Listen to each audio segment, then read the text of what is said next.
Hello everyone, welcome to digital GS academy.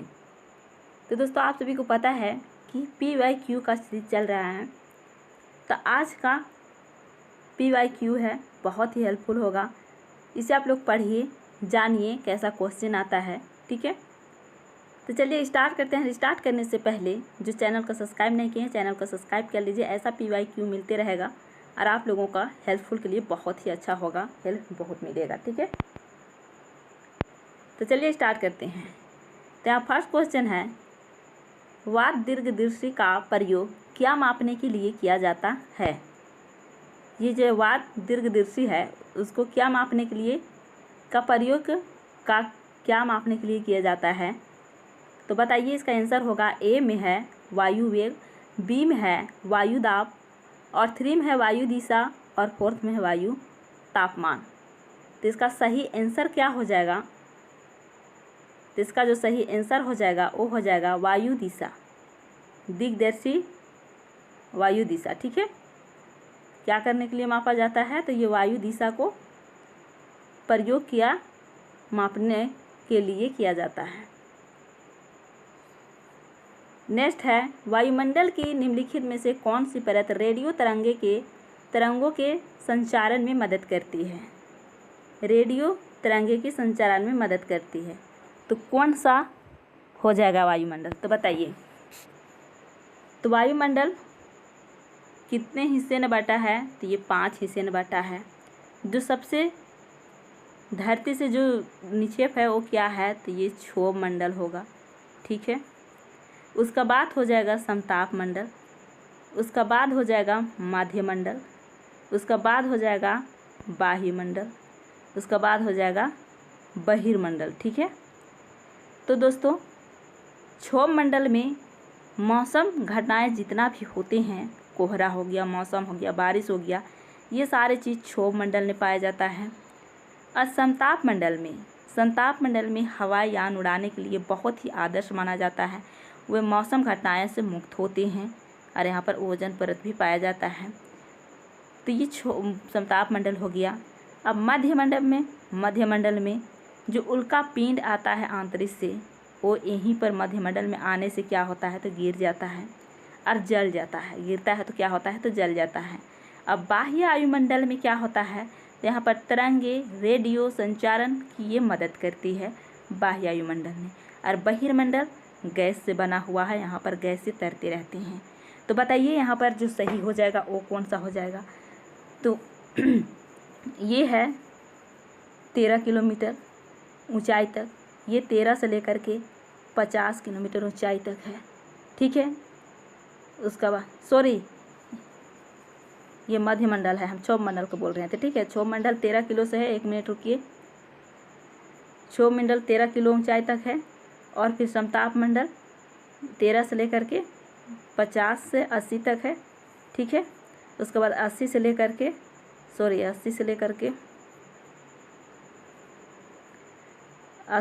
के कितना तक, तो 400 तक। ठीक है, उसके बाद 400 से 460-40 तक ये बाह्य मंडल है। तो ये बाह्य मंडल में ही रेडियो तरंगों का मदद करती है। ठीक है, तो ये तीसरा ऑप्शन राइट हो जाएगा। ठीक है दोस्तों, नेक्स्ट क्वेश्चन है कि पृथ्वी की विभिन्न परतों को क्रम में आंतरिक से बाहरीतम परत तक पहचान कीजिए। आंतरिक से बाहर तक बोला जा रहा है, तो ये जो है कोर, इससे लेकर के ये क्या है, ये क्या है, ये क्या है, इस चीज़ को बात किया जा रहा है। तो ये हो गया आंतरिक कोड, उसके बाद ये हो गया बाह्य कोड, ये हो गया मेंटल, और ये जो काला दिख रहा है ना छोटा सा, ये हो गया परपट्टी। तो सबसे आंतरिक जो होगा ये आंतरिक कोड होगा, उसके बाद बाह्य कोड होगा, उसका बाद मेंटल होगा, उसका बाद फिर क्या होगा, तो भूपरपट्टी होगा। ठीक है, भूपरपट्टी या परपट्टी। तो चलिए सबसे पहले हम लोगों ने देखते हैं कौन सा हो जाएगा। तो सबसे अंदर एक में देखिए परपट्टी है, मेंटल है, बाहरी क्रोड है, आंतरिक क्रोड है। तो ये बाहरी से सीक्वेंस में है, क्या है, तो बाहरी से ये सीक्वेंस में है, तो इसीलिए ये नहीं होगा। ठीक है, अब दूसरा में देखिए मेंटल, परपट्टी, बाहरी क्रोड, आंतरिक क्रोड। तो ये आंतरिक क्रोड शुरू में होना चाहिए पूरे, अब ये तो दोनों नहीं होगा। यहाँ पर आंतरिक क्रोड है, बाह्य क्रोड है, यहाँ पर परपट्टी दे दिया है।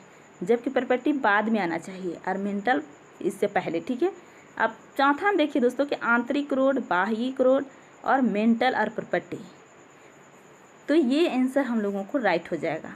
चौथा आंसर, चौथा जो है वो ऑप्शन राइट हो जाएगा। एक पृथ्वी भी क्या है, तो एक प्याज की तरह लेयर बाय लेयर है, ठीक है। इसी तरह से यहाँ पर जो आंतरिक रोड है, बाह्यिक रोड है, मेंटल है, परपट्टी है, देख रहे हैं ना। तो चलिए अब हम लोग आगे चलते हैं। नेक्स्ट क्वेश्चन है, दिए गए आरेख में सूर्य, पृथ्वी और चंद्रमा की स्थिति को ध्यान से देखिए और बताइए कि यह क्या दर्शाता है। अब यहाँ पर ये क्या है, तो सूर्य है, ये पृथ्वी है, ये चंद्रमा है, ठीक है। तो ये क्या दर्शा रहा है? ऑप्शन यहाँ है, सूर्य ग्रहण दर्शा रहा है, तो सूर्य ग्रहण नहीं दर्शा रहा है सूर्य ग्रहण। चंद्र ग्रहण दर्शा रहा है, तो ये भी नहीं दर्शा रहा। वृत्त, ज्वार भाटा, ये भी नहीं। लघु ज्वार भाटा, तो लघु ज्वार भाटा ही दर्शा रहा है, ठीक है। क्या दर्शा रहा है, तो लघु ज्वार भाटा दर्शा रहे हैं, ठीक है। अब चलते हैं हम लोग नेक्स्ट क्वेश्चन पर। नेक्स्ट क्वेश्चन है, जब नदी मैदान में प्रवेश करती है तो यह मुड़ जाती है और बड़े मोड़ बनाकर बहती है, जो कहलाता है। ये बड़े मोड़ बना करके बहती है तो क्या कहलाता है? तो वन में है तटबंध कहलाता है, और दूसरा ऑप्शन में है कि बाढ़ का मैदान, और तीसरा में है बिसर्फ, और चौथा में है चाप झील। तो बताइए इसमें क्या आंसर हो जाएगा और किस चीज़ को ये दर्शा रहा है? तो दोस्तों, जब ये बहुत बड़ा बाढ़ आ रहा है, ठीक है, तो ये बाढ़ आते आते क्या कर रहा है, ये बाढ़ आ रहा है, और ये बाढ़ आ रहा है तो ये बहुत सारे अवसाद को ले करके बहा करके आ रहा है, ठीक है। ये अवसाद को वहाँ पर छोड़ते आ रहा है, यहाँ से इसका जो पानी की बहाव और रिसाव है जो धीरे धीरे कम हो जाता है, ठीक है। तो ये किस टाइप में हो रहा है, तो ये ऐसे ऐसे एस असर में आ रहा है, तो एस असर में क्या हो जाएगा, तो ये बिसर्फ हो जाएगा। क्या हो जाएगा? बिसर्फ हो जाएगा। ये बहुत बड़ा भाग को ये अपने साथ ले जाता है, ठीक है।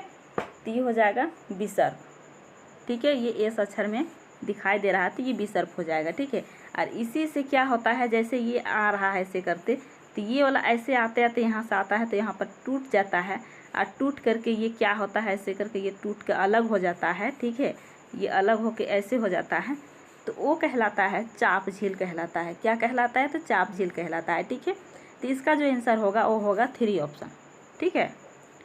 नेक्स्ट क्वेश्चन है कि अधिकांश दुर्गम क्षेत्रों में और आपदाओं के समय लोगों को बचाने और भोजन, जल, कपड़े एवं दवाओं को वितरित करने के लिए यातायात का कौन सा साधन बेहद उपयोगी है? मतलब कोई जगह बहुत सारे संकट आए हुए हैं, जैसे भूकंप हो गया, ठीक है, यही सब यहाँ पर दिखाया जा रहा है, ठीक है ना। तो उसके लिए जल्दी से बचाव के लिए क्या, कौन चीज़ में जाना बेहतर होगा?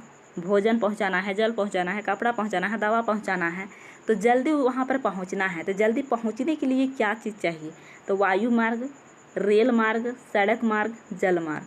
तो किस चीज़ से जल्दी पहुँचेंगे? तो किस चीज़ से पहुँचेंगे जल्दी? तो वायु मार्ग से पहुँचेंगे। किस चीज़ से पहुँचेंगे? ना ही रेल मार्ग से जल्दी पहुँच सकते हैं, ना ही सड़क मार्ग से पहुँच चलते हैं, ना ही जल मार्ग से पहुँच चलते हैं। हम लोग किससे जल्दी पहुँचेंगे? वहाँ पर जब आफत आया रहेगा तो वहाँ पर कोई चीज़ की ज़रूरत पड़ेगा तो पहुँचाने के लिए सबसे जल्दी पहुँचेंगे तो वायु मार्ग से पहुँचेंगे, ठीक है।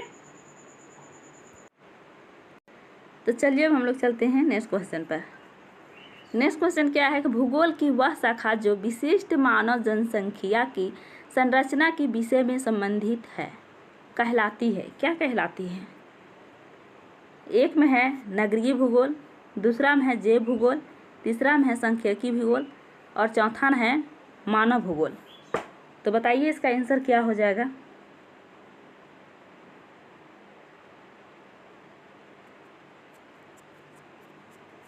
तो इसका आंसर हो जाएगा जनसंख्या भूगोल। नेक्स्ट है कथन ए और कथन आर दिया हुआ है, कारण आर दिया हुआ है, ठीक है। तो पहले यहाँ पर पढ़िए कथन ए को। कथन ए में है सूर्य गुजरात में अरुणाचल प्रदेश से लगभग 2 घंटे बाद अस्त होता है। तो ये क्या सही है?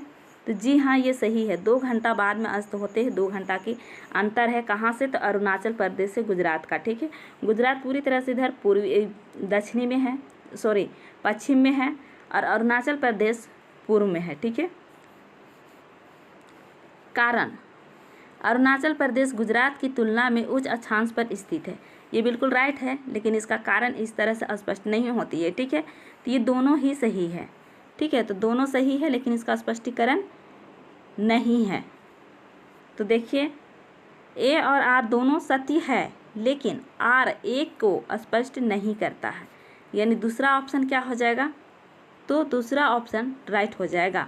ठीक है, अरुणाचल प्रदेश का कितना में है? तो इसका जो अंतिम जो पॉइंट होता है वो है अरुणाचल प्रदेश का 68 डिग्री 7, और फिर गुजरात का जो है वो कितना होता है? तो गुजरात का 25 डिग्री।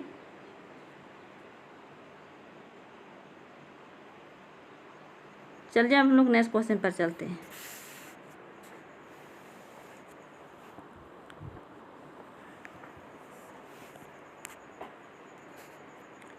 नेक्स्ट क्वेश्चन है, निम्नलिखित में से कौन सा ऊर्जा का गैर परंपरागत स्रोत है? एक में है ईंधन, दूसरा में है प्राकृतिक गैस, तीसरा में है सौर ऊर्जा और चौथा में है कोयला। तो बताइए इसका आंसर क्या हो जाएगा?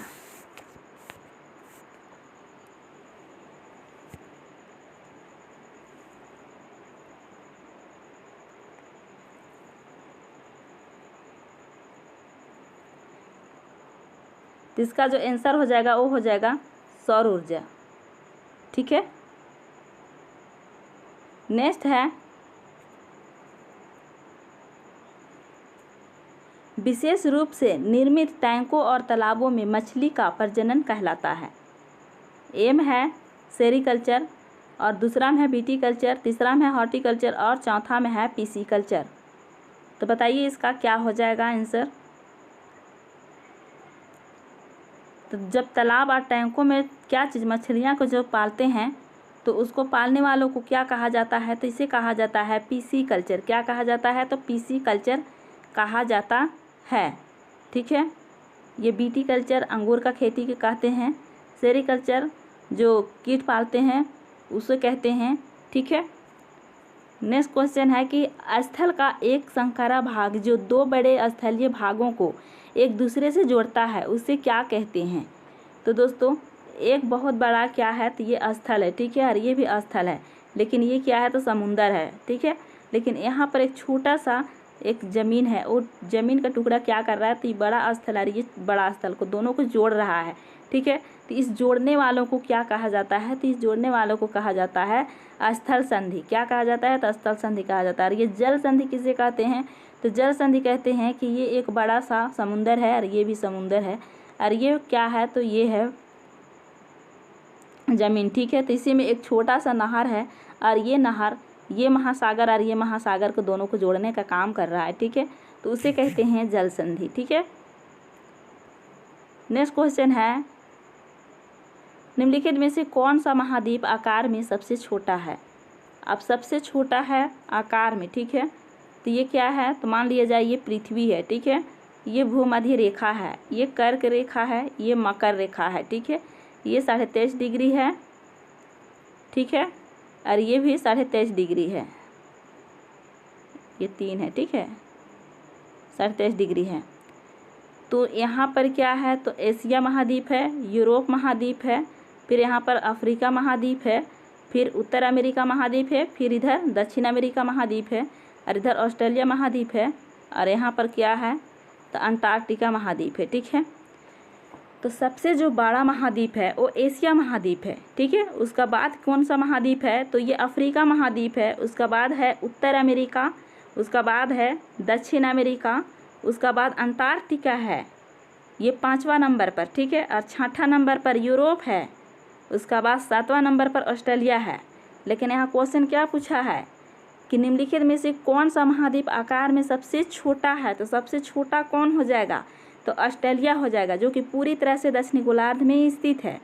ठीक है, तो कहाँ पर ये ऑस्ट्रेलिया है? तो 1 ऑप्शन में ऑस्ट्रेलिया है। ठीक है, तो ये हो जाएगा ऑप्शन सही। और अगर ये भी पूछेगा कौन सा ऐसा महाद्वीप है जो कि तीनों रेखाएं गुजरती है, कर्क रेखा भी और भूमध्य रेखा और मकर रेखा, तो ये महाद्वीप कौन है? तो ये हो जाएगा अफ्रीका महाद्वीप। ये अफ्रीका महाद्वीप ऐसा है कि तीनों रेखाएं से गुजरती है, तीनों रेखाएं होकर के अफ्रीका महाद्वीप से गुजरती है। ठीक है, समझ में आ गया। चलते हैं हम लोग नेक्स्ट क्वेश्चन पर। नेक्स्ट क्वेश्चन है, यहाँ पर पेडागोजी का क्वेश्चन है, ठीक है। नेक्स्ट क्वेश्चन है, सबसे पुरानी पांडुलिपियाँ डैश पर लिखी गई थी। सबसे जो पुरानी पांडुलिपियाँ है वो किस चीज़ पर लिखी गई थी? तो फर्स्ट में है ताड़पत्र, दूसरा में है पत्थरों, और तीसरा में है कागज़, और चौथा में है लकड़ी। तो बताइए दोस्तों ये किस चीज़ में लिखा गया था? तो ये लिखा गया था ताड़पत्र में। 6 क्लास के NCERT जो कराए हैं उसमें थ्योरी में ये बहुत ही अच्छी तरह से पढ़ाया गया है, तो उसमें आप लोग जा करके देख लीजिएगा जो नहीं देखे हैं, ठीक है। तो इसके बारे में बहुत ही अच्छे से वहाँ पर डिटेल में बताया गया है। तो इसका आंसर हो जाएगा 1 ऑप्शन, ठीक है। नेक्स्ट क्वेश्चन है कि मानव इतिहास में निम्नलिखित में से कौन सी अवधि काल सबसे लंबी है? सबसे जो लंबी थी वो कौन सी है? तो दोस्तों एक में है कि पुरापाषाण, दूसरा में है महापाषाण और नवपाषाण, और फिर चौथा है महापाषाण। तो बताइए मध्यपाषाण होगा ये, ठीक है। तो बताइए कौन सा हो जाएगा इसका आंसर सही? तो दोस्तों ये आंसर हो जाएगा 1 ऑप्शन, जो कि ये सबसे लंबा पाषाण काल रहा, यानी 20 लाख से 12,000 पूर्व तक, ठीक है। नेक्स्ट क्वेश्चन है कि दिए गए कथनों ए और बी को पढ़िए और सही उत्तर का चयन कीजिए। मेहरगढ़ पाकिस्तान के बुलंद दर्रे के पास एक उपजाऊ मैदान स्थित में है, ये बिल्कुल राइट है। दूसरा में है, बी ऑप्शन में है कि यहाँ खेती और पशुपालन के साक्ष्य पाए जाते हैं, ये भी राइट है। दोनों ही सत्य है, तो दोनों कहाँ पर सत्य है दोस्तों? तो उसे देखिए, तो दोनों सत्य है 4th ऑप्शन में, ठीक है। यानी इसका आंसर क्या हो जाएगा? तो इसका आंसर हो जाएगा 4th ऑप्शन। नेक्स्ट क्वेश्चन है कि भारत के निम्नलिखित राज्यों में से किस एक राज्य में हड़प्पा के नगर सबसे बड़ी संख्या में मिले हैं? हड़प्पा नगर किस राज्य में मिले हैं जो भारत में है? तो एक में है पंजाब, दूसरा में है हरियाणा, तीसरा में गुजरात, और चौथा में जम्मू कश्मीर। तो बताइए दोस्तों कौन सा हो जाएगा इसका आंसर? तो दोस्तों ये हड़प्पा के जो नगर है जो सबसे ज़्यादा मिले हैं वो कहाँ मिले हैं? तो वो मिले हैं गुजरात में, ठीक है। नेक्स्ट क्वेश्चन है, ऋग्वेद मूल रूप से निम्नलिखित में से किस भाषा में रची गई थी? किस भाषा में रची गई थी? तो एक में है ब्राह्मी, दूसरा में है पाली, और तीसरा में है संस्कृति, और चौथा में है प्राकृति। तो बताइए कौन सा सही हो जाएगा? तो ये जो ऋग्वेद है वो किस भाषा में लिखी गई थी, रची गई थी? तो ये रची गई थी संस्कृत भाषा में, ठीक है। तो दोस्तों आज का वीडियो में इतना ही। अगर वीडियो अच्छा लगा हो तो लाइक शेयर और कमेंट करके ज़रूर बताइएगा, और ऐसा वीडियो पाने के लिए चैनल को सब्सक्राइब कर लीजिए ताकि आपका SST का बहुत ही बेहतरीन तैयारी हो सके। ऐसे आप लोगों के पास ज़्यादा टाइम नहीं है, ठीक है ना, तो इसीलिए आप लोग जितना भी PYQ कर सकते हैं कीजिए, ठीक है। फिर मिलते हैं नेक्स्ट वीडियो में। वीडियो देखने के लिए थैंक यू।